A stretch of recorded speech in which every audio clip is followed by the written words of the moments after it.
Bonjour à tous, j'espère que vous allez bien. Du coup, dans cette vidéo, on va voir comment commencer à trader sur le marché du Forex. Donc, la première chose, ça va être d'apprendre à connaître le marché du Forex. Donc, quelles que soient les devises que vous allez choisir, je vais vous conseiller généralement de choisir quatre paires de devises que vous allez trader toute votre vie.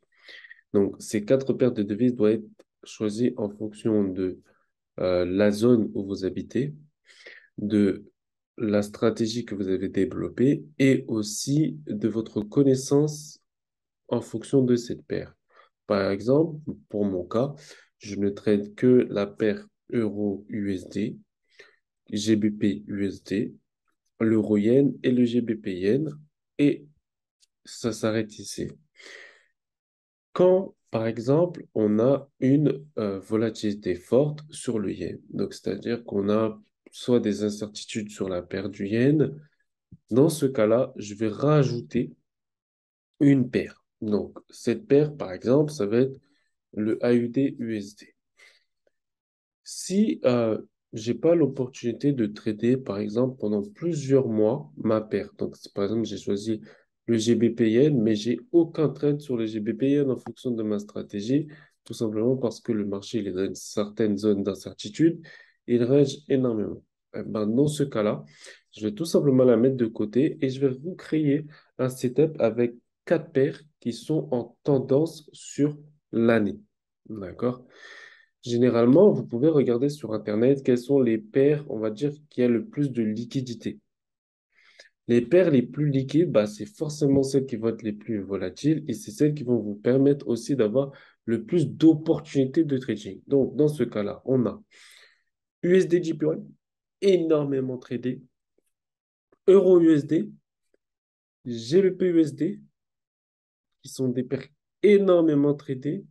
Et ensuite, on a l'or. D'accord? Mais on va remarquer une chose, c'est que les monnaies en USD sont les monnaies, on va dire, qui sont les premières. D'accord? Donc, il y a première catégorie et la deuxième catégorie.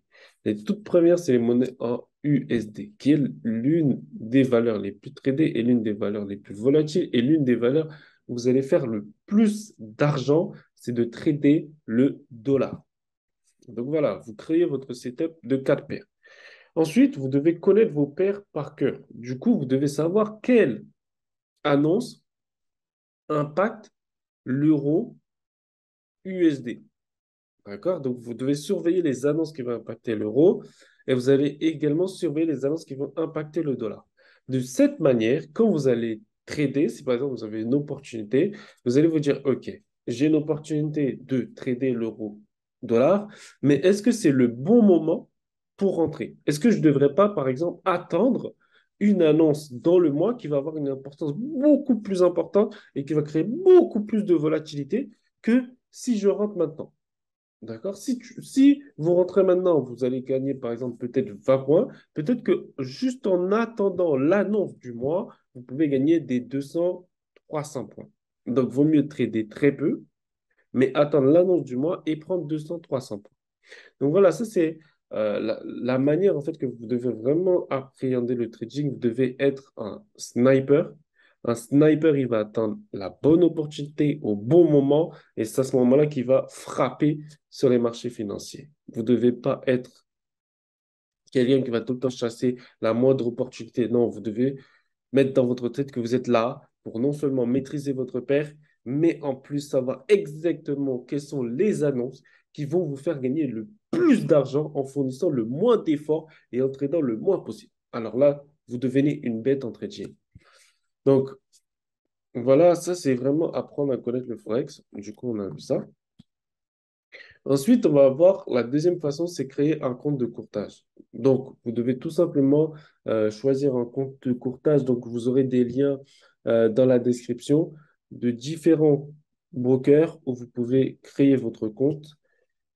Et donc, tout simplement créer un compte démo dans un premier temps. Une fois que vous avez créé votre compte démo et que vous êtes entraîné sur votre compte démo, vous prenez donc l'habitude de journaler, d'accord? Donc, de faire un journal de tous vos trades et vous allez pouvoir tester votre stratégie. sur votre compte démo. Donc, vous commencez toujours par un compte démo. Une fois que vous avez validé votre stratégie sur un compte démo, à ce moment-là, vous passez sur un compte réel. Donc voilà, maintenant on arrive sur la troisième chose qui est développer une stratégie de trading.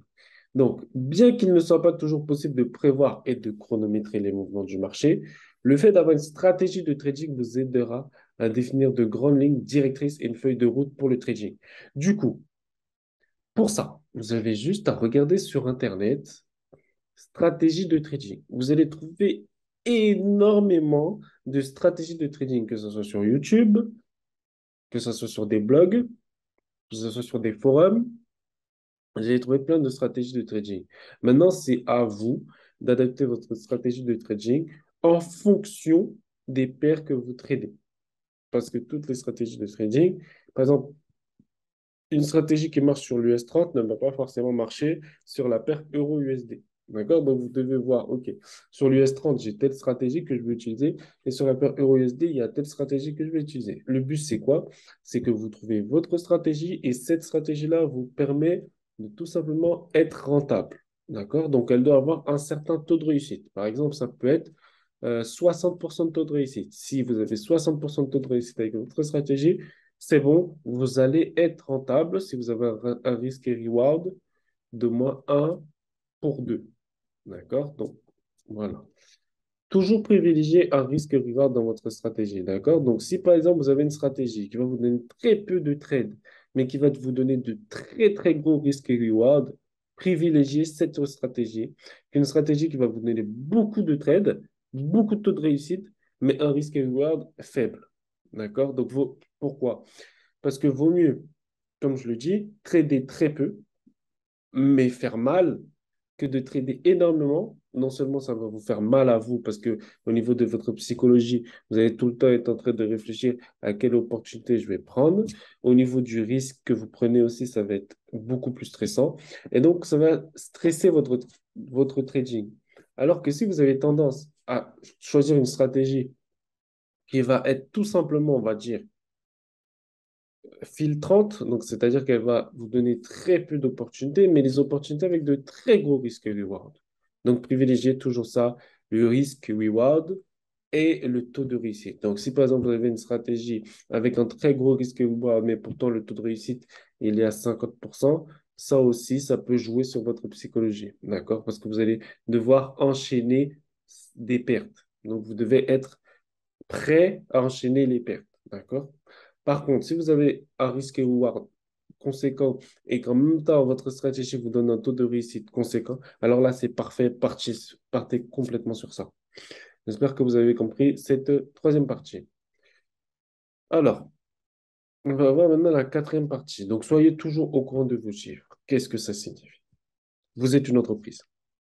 En tant qu'entreprise, votre boulot, il va être de toujours vérifier vos chiffres. Est-ce que vous êtes rentable?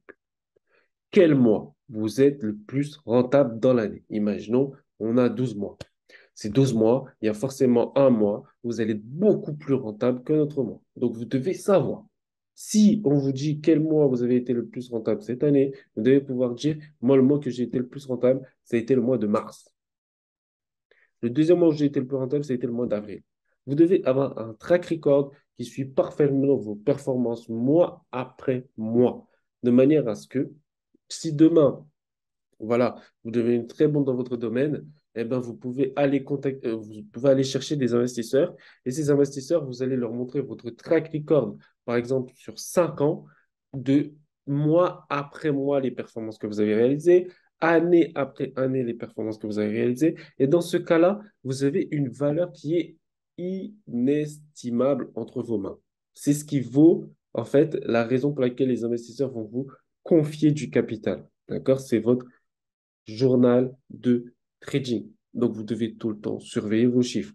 Semaine, mois, année, connaître quelle est la performance que vous avez réalisée sur l'année, sur le trimestre, etc., etc. Vous devez être à fond sur vos chiffres, c'est très important. Pour ceux qui sont dans les comptes propres firmes, donc par exemple FTMO, etc., vous pouvez toujours aller sur myfxbook.com. Et sur myfxbook.com, donc là, je vais vous montrer ça. Vous allez sur myfxbook.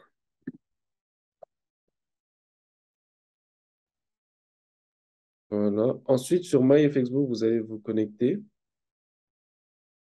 et vous avez la possibilité, donc, une fois que vous êtes connecté sur myfxbook, d'aller dans Portfolio. Et dans Portfolio, vous pouvez ajouter un compte. Donc là, une fois que vous ajoutez un compte, voilà. Donc là, vous allez choisir la plateforme. Donc, par exemple, c'est MetaTrader 4 Publisher. Là, vous choisissez le courtier, donc c'est FTMO. Une fois que vous avez choisi le courtier, vous mettez le nom que vous souhaitez, par exemple, compte 100K. Ici, vous mettez une brève description, ce n'est pas obligatoire, mais ici, vous choisissez votre système, technique, le type de trading, c'est du manuel, le type de compte, c'est un compte réel, et vous mettez le levier. Ensuite, une fois que vous avez enregistré toutes ces données, vous allez pouvoir tout simplement connecter votre compte FTMO sur votre MyFXBook. Et donc, votre MyFXBook va pouvoir tout simplement tracer votre track record mois après mois, année après année, sur votre compte FTMO. C'est très simple. Donc, vous avez même besoin de noter à chaque fois. Vous allez juste aller sur MyFXBook pour pouvoir faire cela. OK. Donc, voilà, suivez vos chiffres. Pour terminer, on va voir l'équilibre émotionnel. Du coup, le trading Forex pour débutants, c'est rempli de montagnes russes émotionnelles et de questions sans réponse. Pourquoi? C'est-à-dire qu'imaginons, vous rentrez sur Euro USD à l'achat. Vous avez toute votre fondamentale, vous avez votre partie technique, etc., qui vous dit, voilà, l'euro USD va partir à l'achat. Là, votre stratégie, elle vous dit pareil, elle vous dit que voilà, euro USD va partir à l'achat. Vous avez votre signal, vous partez sur euro USD à l'achat. Au final, euro USD ne part pas à l'achat. À ce moment-là, vous allez rentrer dans de l'émotionnel. Vous allez vous dire, mais comment c'est possible? C'est sûr que le marché va se retourner à un moment. J'ai tous mes signaux qui me disent que euro USD va partir à l'achat. Là, je vois que euro USD ne part pas à l'achat. Dans ce cas, ce que vous devez faire, c'est très simple. C'est vous détacher du résultat. Vous vous détachez du résultat. C'est-à-dire, est-ce qu'il y a une perte? Est-ce qu'il y a un gain? Est-ce que j'ai mis un mon stop loss? Oui. J'ai mis mon TP? Oui. J'ai mis ma prise de profit? Oui. OK. Si le marché, il part à l'opposé et qu'il vous stoppe, vous devez savoir que dans la stratégie que vous avez définie, il y avait un taux de réussite et qu'il n'y a aucune stratégie avec 100% de taux de réussite. Dans ce cas-là, vous savez d'ores et déjà que votre stratégie, il y aura des pertes. Donc, vous devez faire rentrer dans votre trading cette notion de perte de manière à ce que votre équilibre émotionnel ne soit pas impacté. C'est-à-dire que quand, par exemple, vous avez une confiance totale dans votre stratégie, vous l'avez backtesté en mode démo, vous avez un track record là-dessus sur des mois, vous avez un track record là-dessus sur des années, vous êtes sûr que votre stratégie, elle est rentable. Donc, à ce moment-là, vous pouvez aussi, si vous êtes débutant et que vous voulez connaître votre stratégie, tester du trading paper. Donc, c'est-à-dire, vous allez sur TradingView. Vous allez tout simplement aller sur TradingView et sur TradingView, vous allez faire replay. D'accord? Donc, le replay, ça va vous permettre de tout simplement effacer et de revenir dans le passé. D'accord? Donc ça, c'est une fonctionnalité que vous pouvez utiliser. Ça va vous permettre tout simplement de backtester votre stratégie, de vous mettre plus en confiance dans votre stratégie et donc faire en sorte que vous ayez comment dire, vous gérez mieux l'équilibre émotionnel dans le trading. C'est-à-dire, vous prenez une perte, vous dites, oh, c'est pas grave. Sur le prochain trade, je vais récupérer ma perte. Je vais faire un x2, j'ai un risque reward de 2. Donc forcément, sur le prochain trade, je récupère ma perte. Si vous avez cette mentalité, vous êtes rentable déjà mentalement. Parce que vous avez compris que, un, vous avez une stratégie et que cette stratégie n'est pas 100% gagnante. Première chose. Donc, vous acceptez la perte. La deuxième chose maintenant, c'est que vous savez que quand vous avez perdu un trade, eh ben, vous allez sur le prochain récupérer votre perte. Dans ce cas-là, vous n'allez pas être impacté par la perte, puisque vous maîtrisez votre stratégie. Donc, c'est pourquoi il est important de ne pas se laisser emporter par vos émotions, pour la simple et bonne raison que si vous ne faites pas preuve de discipline pour liquider, donc c'est-à-dire vous touchez votre stop loss, que vous allez faire? Vous allez faire une des erreurs qui est la plus grave en trading, c'est d'entacher son risque et reward. C'est-à-dire que si, par exemple, vous avez risqué 50 points sur votre trade, vous dites, je suis sûr qu'il va partir à l'achat.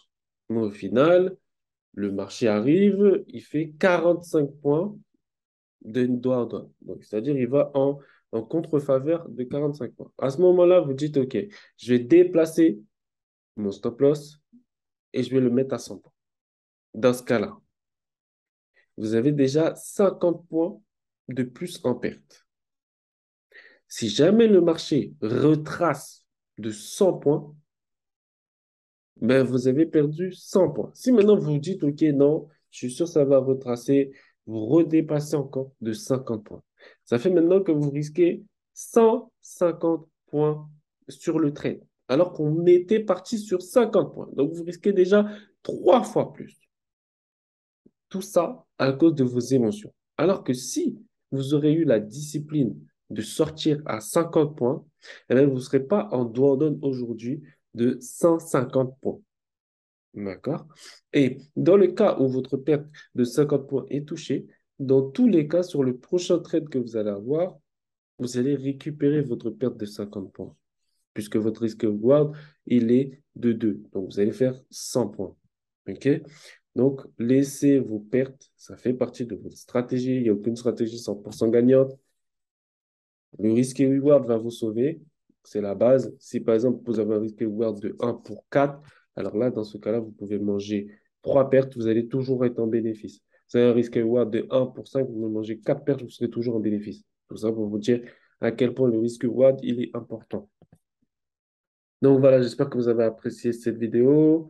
N'hésitez pas à liker, commenter, partager, à vous abonner pour les prochaines vidéos.